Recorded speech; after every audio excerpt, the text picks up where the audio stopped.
In the name of the Father, and the Son, and the Holy Spirit. Amen.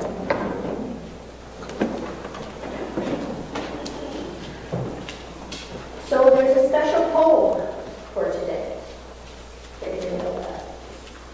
I'm going to read you this poem. It's only 2 lines.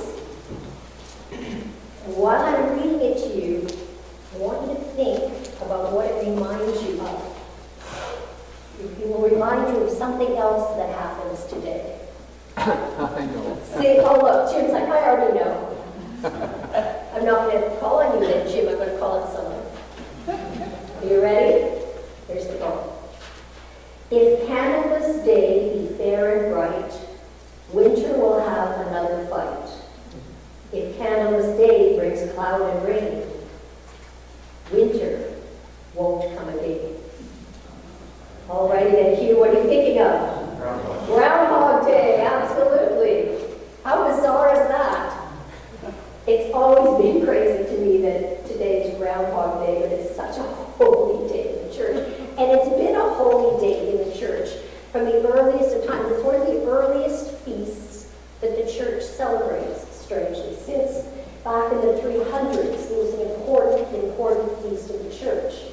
It was celebrated in Jerusalem in the early 300s as a large festival. Like many Christian festivals, it's thought that it was simply a way of once again taking what was a pagan festival and dragging it into the Christian tradition, because it's very much caught up with the Roman festival of Lupercalia. It just so happens that it falls at that midway point between the winter solstice and the spring equinox. And it carries with it all kinds of strange traditions. The most obvious one is that all the candles for use in the church were blessed on that day. And there were strict rules about candles. I don't even know if ours would qualify for these rules. I'm a bit worried now. I'm averting my eyes. So first of all, candles could only be made of one thing. Anybody know? Beeswax. Beeswax. Look at you. Did you study up last night? Beeswax. Candles are not allowed to be made of all kinds of other things. Are candles made of beeswax? They're saying yes because they work outside. Oh yeah, definitely. They're more expensive. They are more expensive, that's right. And you have to have a certain number of candles on the altar depending on the event.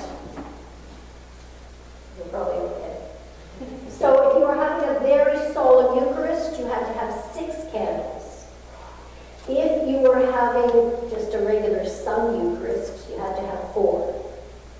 Really good study. If a bishop was present, you must have 7 candles. If it was an evening service, 6. If it's just a priest on their own, 4. And any other kind of celebration, 2. Rigorous. Had to be followed rules. What they have to do with really anything, I don't know. But the other traditions around this day, candleless, are quite interesting as well. In many cultures, it's preserved as a feast with children. So children are allowed to run about and run wild through the town, and they're rewarded with little gifts and delicacies.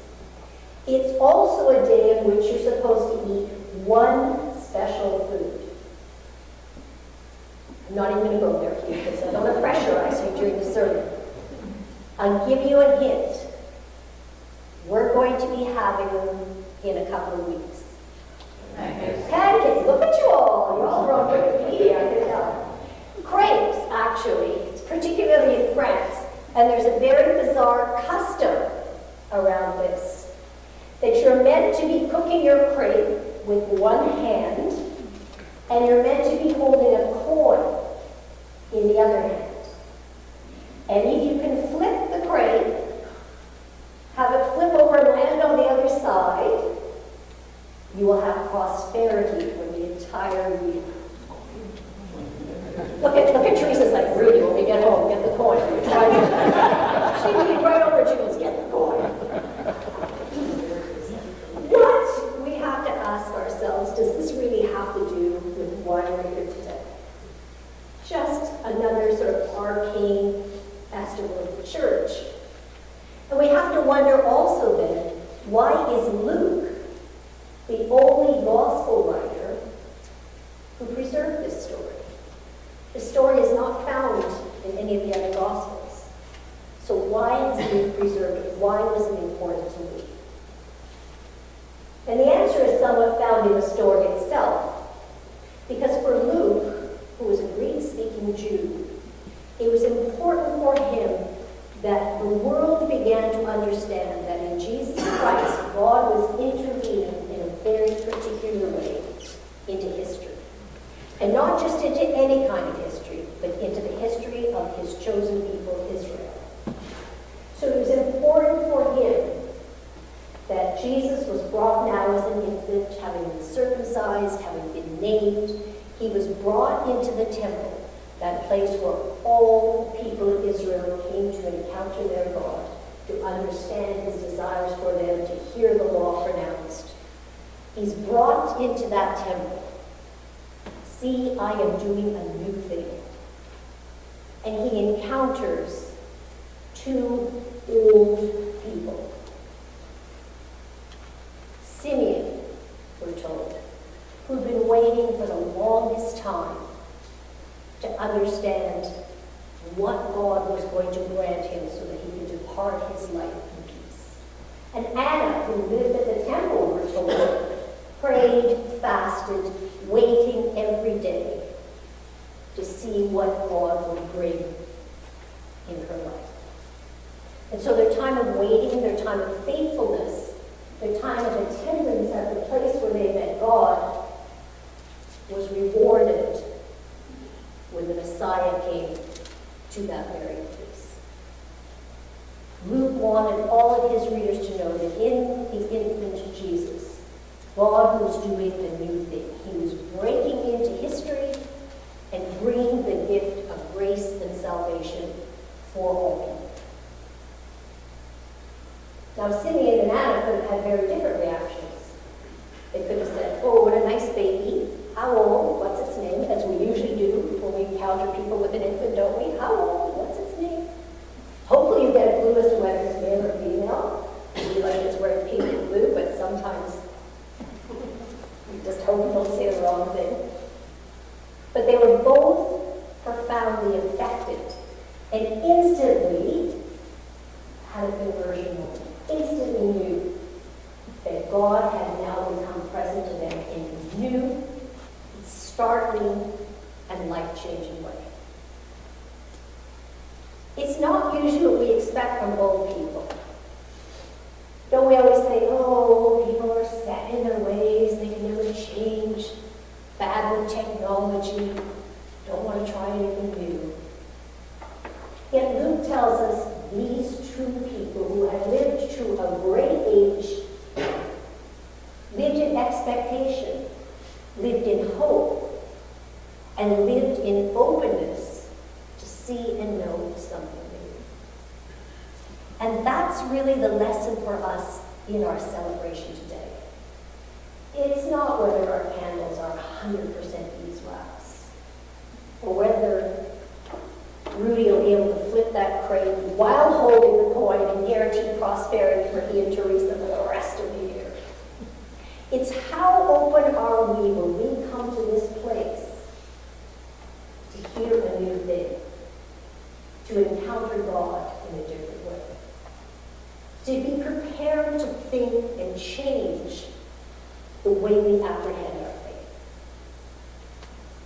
Because we're all pretty sure we've got our faith things sorted out. We know what we believe, why we believe it, how we believe it, and that's good enough. We can put that package away for the week until we get back on Sunday.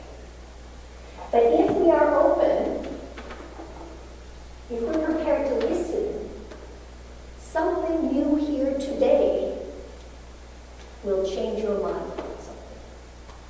Might be in the sermon, might be a line in a prayer, might be a line in a hymn, might be something that was read.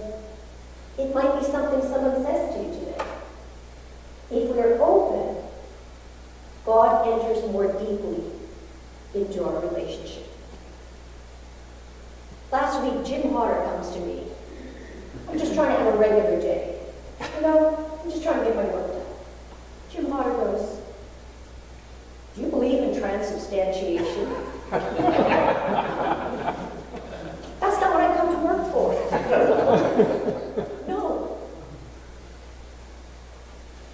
What'd I say, Jim? You do. I said yes. I said it fast because I didn't really want to have to think about it. Why I was saying it. Like, yes, of course.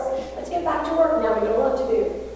But ever since then, I've been thinking about that.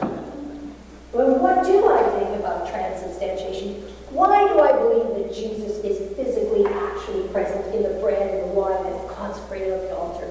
Is it important for my salvation? Is it the most important focus of my religious life?